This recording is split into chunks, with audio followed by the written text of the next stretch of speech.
আল্লাহ আমার রব, এই রবি আমার সব। আসসালামু আলাইকুম রহমতুল্লাহ।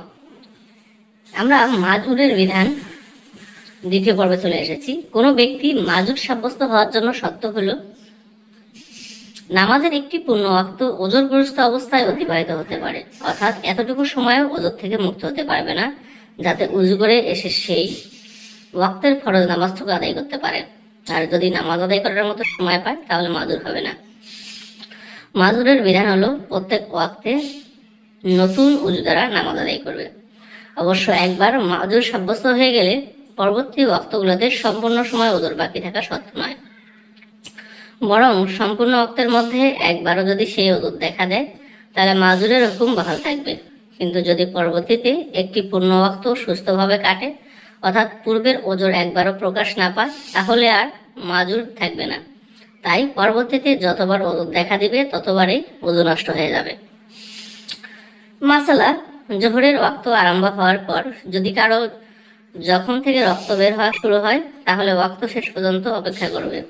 এর ভিতর রক্ত বন্ধ হয়ে গেলে ভালো, নচেত উজু করে নামাজ পড়ে নেবে।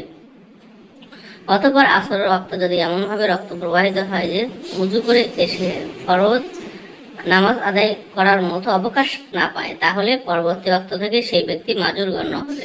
কিন্তু যদি আসরের ওয়াক্তের ভিতর রক্ত বন্ধ হয়ে যায় তাহলে সে মাজুর হবে না। সুতরাং এই সময়ের মধ্যে নামাজ পড়ে থাকলে তা পুনরায় আদায় করতে হবে। মাসালা, কোনো মাজুর ব্যক্তি পেশাব পায়খানা করার পর উজু করেছিল, উজু করার সময় রক্ত বের হওয়া বন্ধ ছিল, কিন্তু উজু শেষ করার পর আবার রক্ত ঝরতে শুরু করলো, তাহলে এই অবস্থায় তার উজু নষ্ট হয়ে যাবে।